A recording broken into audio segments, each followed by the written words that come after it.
This horror story was written by a user. The sun beat down on the tarmac, baking it until it rippled like heat waves off a freshly paved road. It was one of those days where the air itself felt heavy and sticky. I was 14 years old and bored out of my mind.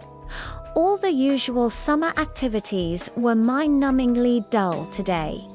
My friends and I had exhausted all of our entertainment options. We'd played every video game we owned. We'd watched every movie on Netflix. And even the local bowling alley couldn't hold our attention for more than a few minutes. We were throwing around ideas of what to do next when we heard a familiar tune drifting down the street. The jingle of an ice cream truck. I looked at my friends. Ice cream, I said. We didn't need to say anything else. We all knew that meant only one thing: freedom from the oppressive heat, delicious, sweet relief.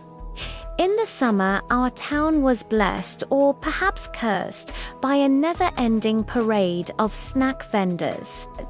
There was the popcorn guy who drove around in a battered old pickup truck, blasting show tunes and selling overpriced bags of popcorn. And then there was the snow cone man who set up shop in front of the grocery store on Saturdays, offering a rainbow array of icy confections. And of course, there was the ice cream truck. We usually ignored the first two, but the ice cream truck was the king of summer. Its arrival heralded freedom from homework and responsibility. A single dollar could buy us an entire afternoon of happiness. I grabbed my wallet and ran to the window. I recognized the tune as we charged outside. It was the song that signaled pure joy, carefree laughter, and blissful ignorance. At least it used to be. The ice cream truck rumbled closer, its tune a little off-key. As it drew nearer, I could see that something wasn't right. The bright colors of the truck seemed faded. The driver's face was obscured by a large straw hat, and instead of the usual assortment of cartoon characters, there were pictures of kids attached to the side of the truck. Kids I recognized, kids that hadn't been seen since they disappeared. There were 4 of them, their faces frozen in mid-scream. The truck screeched to a halt, and the driver emerged, his face hidden under the wide brim of his hat. He opened the side door and began unloading his stock. What was supposed to be a whimsical sight was absolutely unnerving.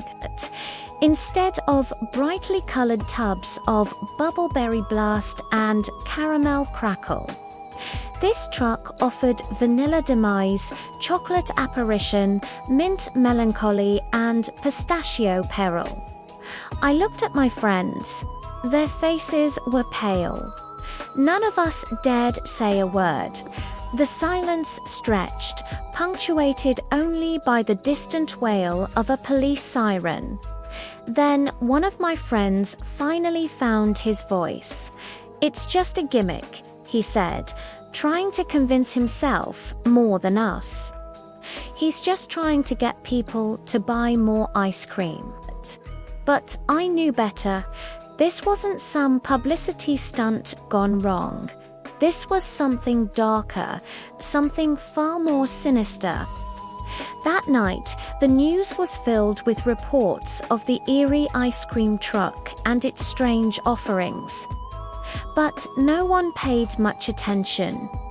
People dismissed it as a bizarre prank. After all, what harm could come from selling ice cream?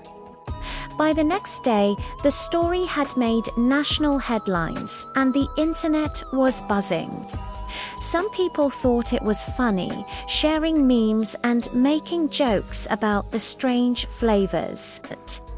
Others were scared, wondering if the ice cream was safe to eat.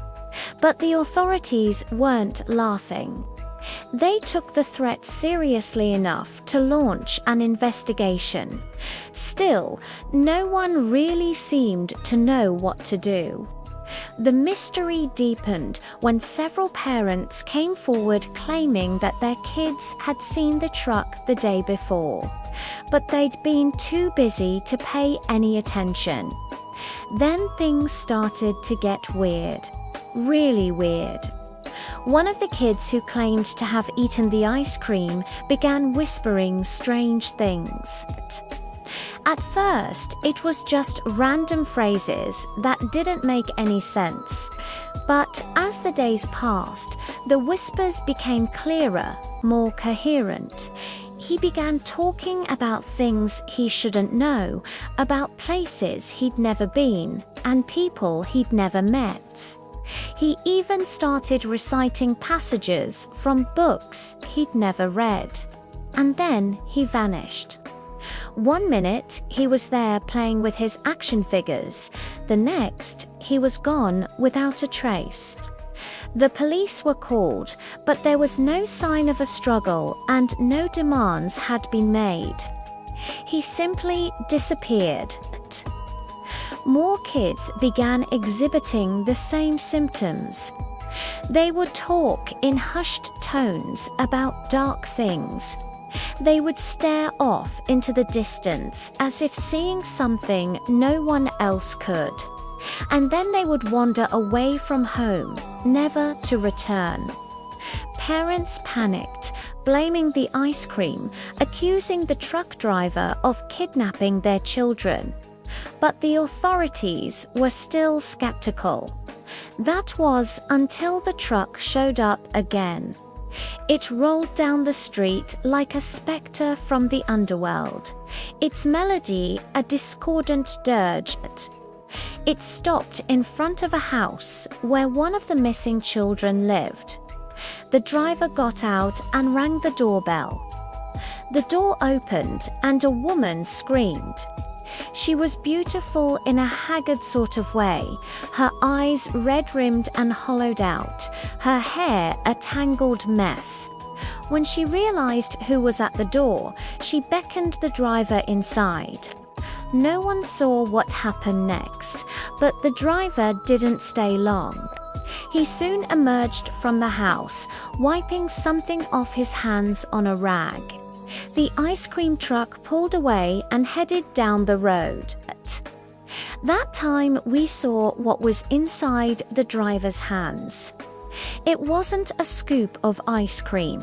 It was a small, intricately carved wooden box. The kind of box you might find in a child's bedroom filled with toys or treasures. My friends and I stood there watching the truck disappear, knowing that whatever was inside that box belonged to one of the missing children. We didn't know which one, but we knew it wouldn't stay hidden forever. As the weeks dragged on, more and more kids vanished, pulled into the darkness by unseen forces. The ice cream truck became a spectre of doom, heralding death and despair. It was like a bad dream that refused to end.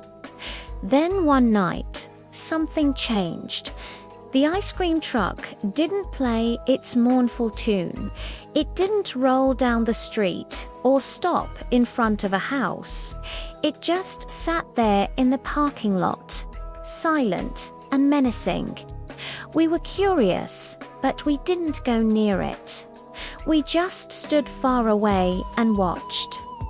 Then we saw someone approach the truck. It was one of the missing children, the boy who had vanished after eating the pistachio peril. He walked up to the truck and knocked on the side. The door opened and he stepped inside. We couldn't see what was happening, but we could hear the boy's voice. He was talking to the driver, negotiating some kind of deal. Then he came out of the truck with a big smile on his face. He held up a tub of ice cream. "Who wants some?" he asked. We froze. Was he offering us ice cream, or was he trying to lure us to our deaths? We didn't move. We just stood there watching him. The boy took a step toward us, then another, and then he was upon us, reaching out his hand. "Don't be afraid," he said. "It's not dangerous. It's just ice cream." He held out the tub. At that moment, I knew I should run, scream for help, try to get away. But I couldn't. I was frozen in place by fear and morbid curiosity. I looked at the ice cream. The tub was labeled Pistachio Peril. I knew that if I ate it, I would die. I also knew that I wanted to know what it tasted like. Then I woke up. I was lying on the cold, hard ground, staring at the underside of a park bench. The sky was grey and overcast. The wind was cold and damp. I sat up and looked around. I was alone. Then I noticed a tub of ice cream at my feet. It was labeled Pistachio Peril. Had it all been a dream? Had I really eaten the ice cream? Or had I just imagined it? I wanted to throw the tub away, but I couldn't bring myself to do it. So I just sat there holding it, feeling the cold, hard plastic digging into my skin. Then I saw something. Scrawled on the back of the tub in what looked like lipstick was my name. And below my name was a single chilling word: next.